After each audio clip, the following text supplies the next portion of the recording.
Welcome to civils only. आज का हमारा टॉपिक है आर्थिक सर्वेक्षण दो।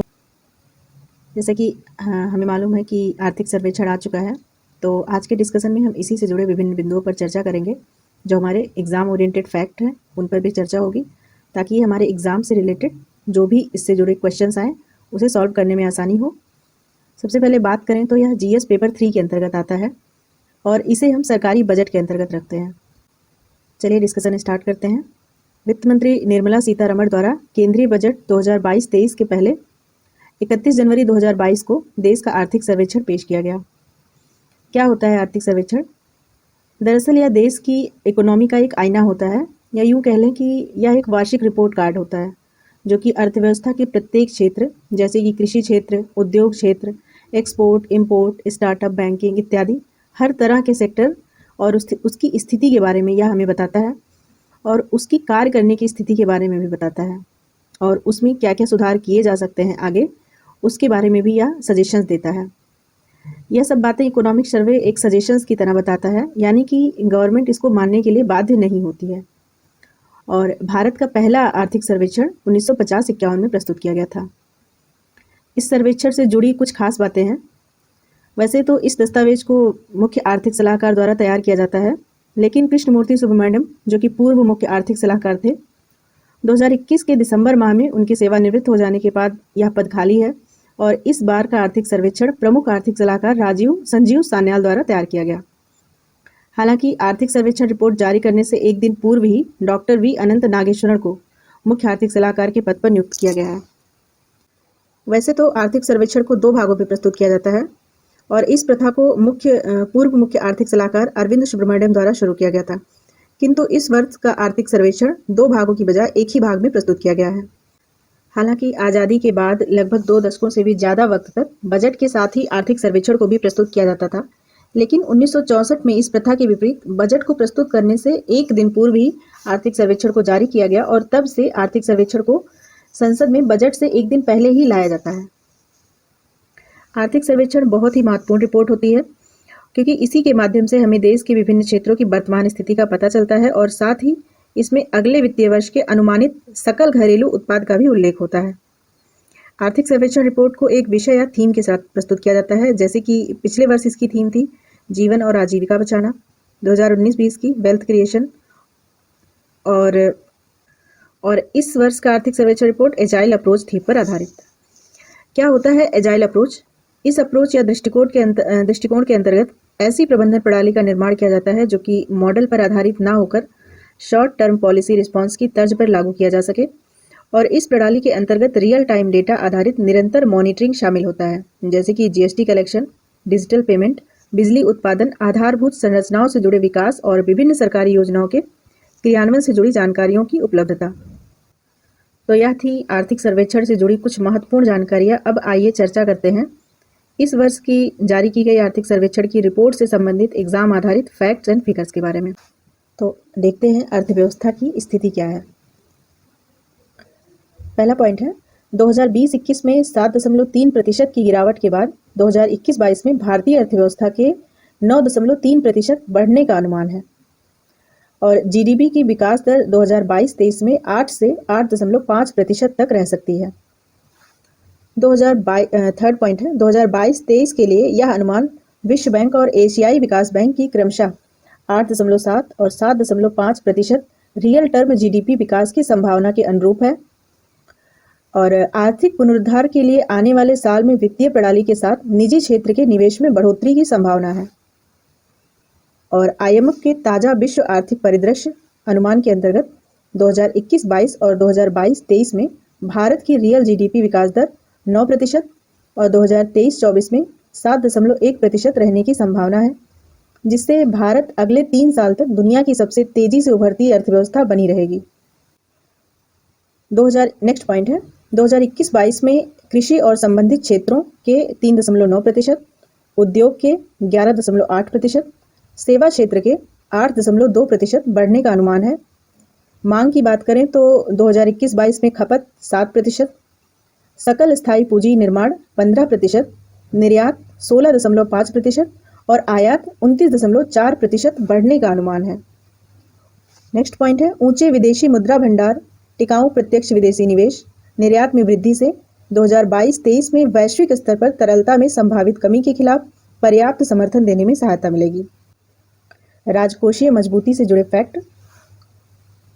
सालाना आधार पर अप्रैल-नवंबर 2021 के दौरान सकल कर राजस्व में 50% से ज़्यादा की बढ़ोतरी दर्ज की गई। यह 2019-20 के महामारी से पहले के स्तरों की तुलना में भी बेहतर प्रदर्शन है। नेक्स्ट पॉइंट है, अप्रैल-नवंबर 2021 के दौरान बुनियादी ढांचे से जुड़े क्षेत्रों पर जोर के साथ पूंजी व्यय में सालाना आधार पर 13.5% की बढ़ोतरी दर्ज की गई। और नेक्स्ट है, कोविड-19 के चलते उधारी बढ़ने के साथ साथ 2020-21 में केंद्र सरकार का कर्ज बढ़कर जीडीपी का 59.3% हो गया, जो कि 2019-20 में जीडीपी के 49.1% के स्तर पर था। बाह्य क्षेत्र में भारत के वाणिज्यिक निर्यात एवं आयात चालू वित्त वर्ष के दौरान कोविड से पहले के स्तरों से ज़्यादा हो गया है। नेक्स्ट, पर्यटन से कमजोर राजस्व के बावजूद प्राप्तियों और भुगतान के महामारी से पहले के स्तरों पर पहुंचने के साथ सकल सेवाओं में अच्छी बढ़ोतरी दर्ज की गई। विदेशी निवेश में निरंतर बढ़ोतरी हुई है। सकल बाह्य वाणिज्यिक उधारी में बढ़ोतरी, बैंकिंग पूंजी में सुधार और अतिरिक्त विशेष निकासी अधिकार आवंटन के दम पर 2021-22 की पहली छमाही में सकल पूंजी प्रवाह बढ़कर $65.6 बिलियन हो गया है। सितंबर 2021 के अंत तक एक साल पहले $556.8 बिलियन की तुलना में भारत का बाह्य कर्ज बढ़कर $593.1 बिलियन हो गया है। इससे IMF द्वारा अतिरिक्त SDR आवंटन के साथ ही ज़्यादा वाणिज्यिक उधारी के संकेत मिलते हैं। 2021-22 की पहली छमाही में विदेशी मुद्रा भंडार $600 बिलियन से ऊपर निकल गया और यह 31 दिसंबर 2021 तक $633.6 बिलियन के स्तर पर पहुंच गया। नेक्स्ट पॉइंट है, नवंबर 2021 के अंत तक चीन, जापान और स्विट्जरलैंड के बाद भारत चौथा सबसे ज़्यादा विदेशी मुद्रा भंडार वाला देश था। मौद्रिक प्रबंधन तथा वित्तीय मध्यस्थता के अंतर्गत प्रणाली में तरलता अधिशेष रही। नेक्स्ट इसका पॉइंट देख लेते हैं। 2021-22 में रेपो रेट 4% पर बनी रही। रेपो रेट वह होता है जिस दर पर बैंकों को RBI कर्ज देता है।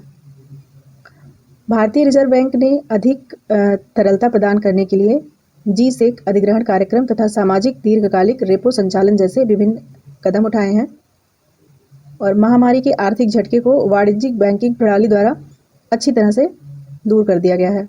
2021-22 में वार्षिक आधार पर ऋण वृद्धि अप्रैल 2021 के 5.3% से बढ़कर 31 दिसंबर 2021 तक 9.2% हुई। अनुसूचित वाणिज्यिक बैंकों का कुल उत्पादन अग्रिम अनुपात 2017-18 अंत के 11.2% से घटकर सितंबर 2021 के अंत में 6.9% हो गया।